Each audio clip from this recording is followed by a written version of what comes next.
What's up, guys? Welcome back to Deck Tech for Decks. I'm your host, Caleb. If you want to support me, you can now follow me on Patreon. Not only is it the best way to help out the channel, additionally, you'll get more say in what deck techs I cover. Special shout out to all of my high contributing patrons. Newsome, you rock. Additionally, you can always use that TCGplayer link in the description down below if you want to help out the channel. Now, let's get into today's video with the top 5 budget builds that I have built over the past year. Now, there's some really good decks here, and a lot of these decks you can't even tell their budget when you're playing against them because they just slap. Without further ado, let's get into it. The first one is Paco and Haldan, and this one probably doesn't surprise you guys. These commanders are extremely powerful on their own, so the fact that you can take them budget and play against any meta is kind of not a surprise, especially when the core of the deck is stealing your opponent's deck, so they kind of self-regulate themselves because you're playing the opponent's decks against them, so whatever power level your opponents are playing at, that's probably what power level Paco and Haldan will be at, plus a little bit more, because the card advantage is insane.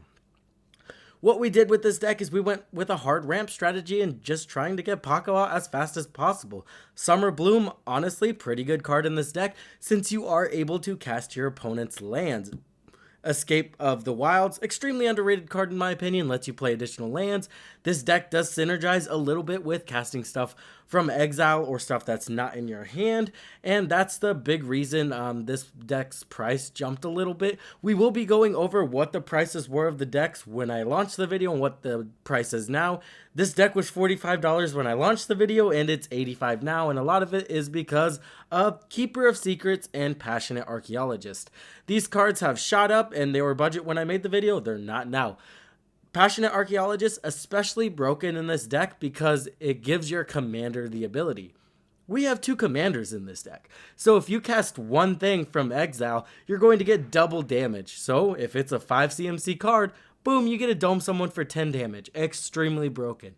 And then Keeper of Secrets, kind of the same thing. You don't get double the value, but it's still going to be incredibly busted in this deck. Song of Creations is one of just the most amazing cards in this deck. We don't need a hand with Paco and Haldan because we're casting a lot of our stuff from exile. And now whenever we do that, we get double the card draw. We get to play additional lands. Song of Creation goes super hard in this deck, and honestly, one of the best cards in the deck in my opinion. Then we do want to run a lot of protection for Haldan because it's kind of a lightning bolt, right? People don't like you exiling their libraries. They don't like you casting their spells. So people are going to try to get rid of Paco, and who can blame them? So we're going to run Protection Bubble, Canopy Covers, going to be super awesome for this, and Snake Umbra, also pretty good. Gives you a little bit of protection, gives you a little bit of card draw. That's exactly what we need. And then we do have some stuff like Wilderness Reclamation. We run a lot of counter spells, and our opponents are probably running counter spells too, right? So the fact that we can farther our board state and then untap all our lands and leave open counter magic is pretty busted. We do have some Plasm Capture effects, so it's basically 4 mana drain. Very bad card, but not very bad with Wilderness Reclamation. We can also use stuff like Expel from Araska to throw stuff on top of our opponent's library. That way we can then get access to it, and Memory Lapse would work for that as well. And that's Paco and Haldan, guys. I've really enjoyed this deck, and like I said, when you're playing against it, you really can't tell that it's budget. Moving on to our next list, we have the Howling Abomination or Blanca, whichever. And this deck was $35 when I released the video, and it's $35 now, so that's pretty awesome. This deck can just flat kill somebody turn 5. That's not an exaggeration. We cast 3 spells, he gets +6. He's an 11/11, we double his power from there, and someone's just dead. He already has Trample too, so it's one of those value engines that's just really hard to stop, and once it starts doing the thing, it does the thing, and it does it really well. We want to play stuff like Krark. Krark's amazing in this deck because our commander cares about being targeted, right? Well, we target upon cast. So even if we don't get that spell, we still get the target effect, which is what's important for our commander. So even if that spell gets thrown back to our hand, we still get what we want from the spell. Pretty broken, especially when we are running a lot of very cheap cantrippy stuff. It's basically a Gruul Storm list. Pretty cool. Stormkiln Artist just for some extra treasure token generation. Goblin and Narcomancer to reduce the cost of all of our cantrippy stuff. Then we want to do some broken stuff with like Keen Sense to draw a ton of cards, and Snake Umbra. Both of these work, right? Because our commander does damage to 3 of our opponents. We're going to get some insane card draw off of these cards. Once we get these on the battlefield, it's basically going to be game over from there. Season's Growth, also very good. Not as good as Keen Sense or Snake Umbra, but hey, it's hard to compete with those cards.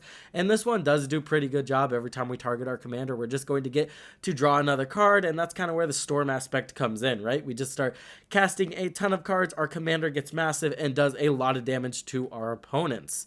Another thing this deck is really good at is doubling our commander's power. Two-handed axe, assault strobe, teamer battle rage. As long as we can double his power or give him double strike, that's kind of what we want to do to start taking out our opponents very early.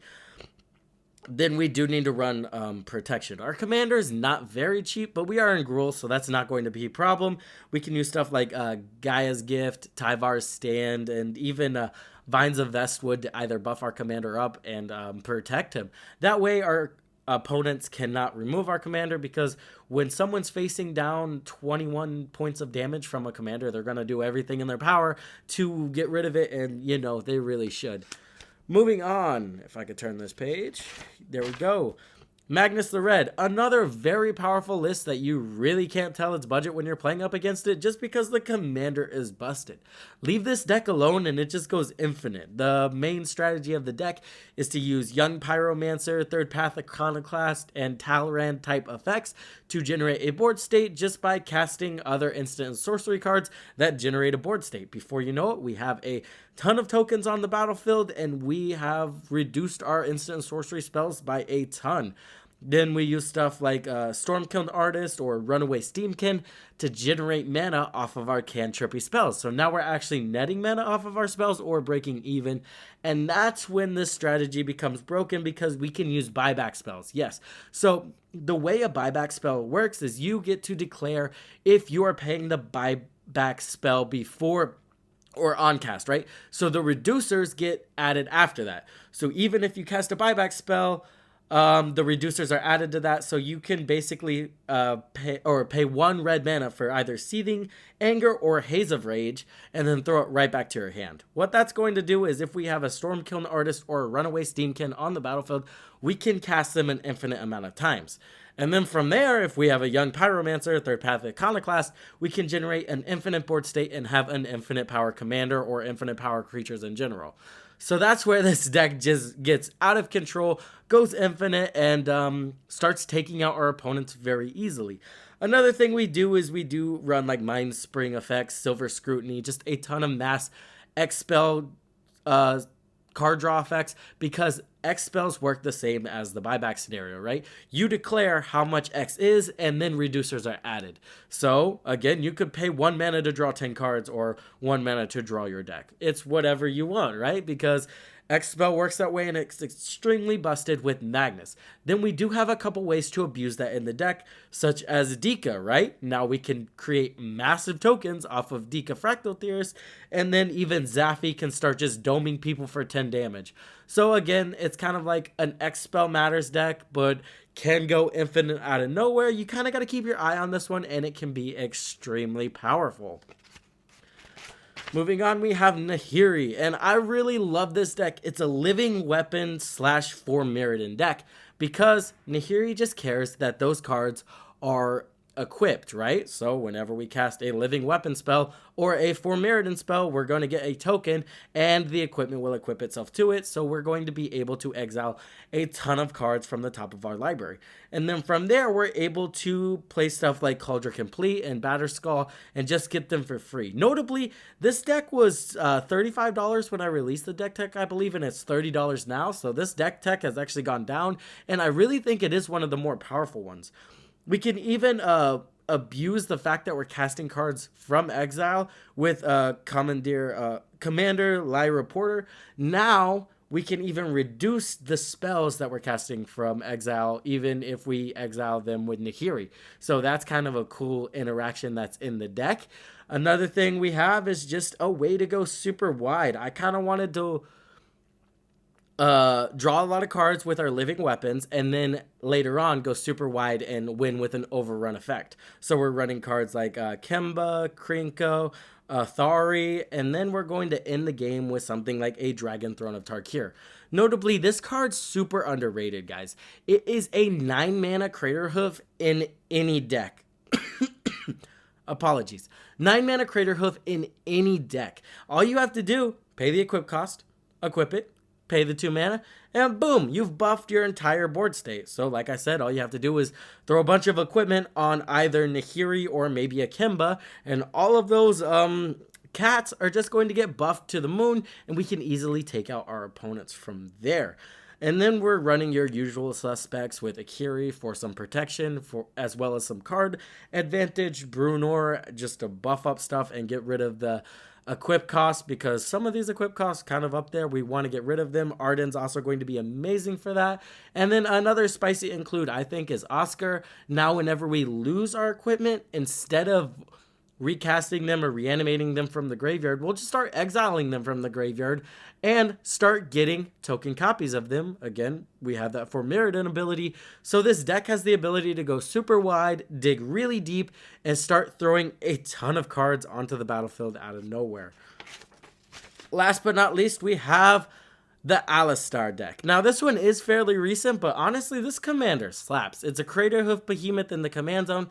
I did take the legendary tribal route, but we also do run a lot of mana rocks just to get to 8 mana as fast as possible. Some cards of note is Bess. Bess is going to be amazing, just going to buff our board state up. Kind of a Crater Hoof Behemoth in the deck, because the longer she sits on the battlefield, the bigger she gets, and then we can even buff her up with our commander. So pretty busted in the deck, and creates a massive board state really quick. Kamal, also just another Crater Hoof-esque effect in the deck. Tanazir, again, just buffing up that base power is going to be amazing, especially when we can activate our commander and then swing in with Tanazir. That way it's just buffed twice. Kind of extremely busted. You're going to kill people from there. That's not going to be an issue. Then we want to go super wide with stuff like Mishra Self-Replicator, Queen Alenil. That's kind of like a parallel lives, a budget parallel lives, honestly. You're just doubling up on your 1/1 tokens, essentially, in this deck at least. And then Lonus is also going to be amazing in this deck. Not only is it legendary, it's also going to add to the amount of artifacts we have on the battlefield. So that's just going to make it to where we activate our commander and our stuff is just going to get even bigger, which is just going to, again, be busted. Inga and Asika is a solid way for some card advantage while letting us tap those creatures for mana. And again, half the time I'm looking at this list like, this is budget, and it is. There's just a lot of budget legendary bombs right now, and I was able to take advantage of that and put this list together. Frostfang, get this card now, guys. It's not even $4 yet. It was $20, I think even like $30 at one point, and it's because it puts in work. Not only is it going to give all of your attacking creatures death touch, it's also going to give you card advantage. And if you don't know, if you're already running trample effects, throw this card in your deck, because the interaction with trample and death touch is extremely busted. What it is, hey, trample just states that you have to assign lethal before you can do the overrun damage, right? Well, with death touch, lethal becomes 1 damage. So even if a 10-10 blocks another 10-10, if that other 10-10 has death touch and trample, you can deal 1 damage to it and 9 damage of overrun damage. Pretty busted, or trample damage, whatever you want to use. Edric Spymaster, another way we can just utilize our creatures to generate a lot of card advantage. Old One Eye, I really just wanted another way to give our creatures trample. Our commander does buff them to oblivion, but does not give them trample, so trample is going to be pretty important in this deck. Miri, budget now, just reprinted her. Definitely pick her up. She was, I think, at $20 as well. It's going to basically be a silent arbiter while also causing them to only be able to block with 1 creature, essentially making your board unblockable effectively.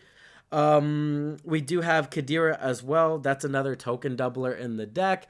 There's a lot of token doublers now. They just don't say token or double token. So, yeah, there's a lot of ways we can abuse that and make very powerful budget decks now. That's going to do it for the list, guys. I hope you enjoyed. I've been really enjoying these lists. Leave any suggestions for lists you'd like to see in the comments down below. The reason I like doing this is because I don't want to sit here in front of a camera and just tell you guys, hey, these 5 commanders do these things and they're amazing. I like the fact that I can give you a list of 5 commanders and then give you 5 lists. All of the lists for these commanders will be in the description down below. You can go take a look at them. There will be a full deck tech explaining what the deck wants to do, and there will even be a Moxfield link so you can go look at these decks and purchase these decks. So like I said, I don't want to sit here in front of the camera and be like, hey, these 5 commanders are good at doing these 5 things. There's a lot of people already doing that. So I want to do videos like this, but also then give you the lists so you know I'm not just like saying something anybody could say, right? Because anybody could be like, hey, Corvold's a good deck. Throw these 5 cards in the deck and the deck is good, right? No, I want to give you a list to all of the things I'm explaining. That way, not only do you get some good information, you'll also get a full list. So you can actually act if you do want to go build these commanders and play with these decks. With that being said, I would like to thank my patrons, especially my high contributing ones, Newsome, Chicken Salad. You guys are amazing. The support's amazing. I can't tell you how much I appreciate it, as well as all of my other patrons. You guys also amazing. If you want to become a patron, you get more votes, more say in what decks I cover. We vote weekly on a deck tech, so you'll get to put say every week into what deck techs I build. And yeah, beyond that, I'll help you build decks. I do give input on, you know, current lists and stuff like that. So with that being said, I hope this helped you in your deck building endeavors, and I will see you guys in the next one.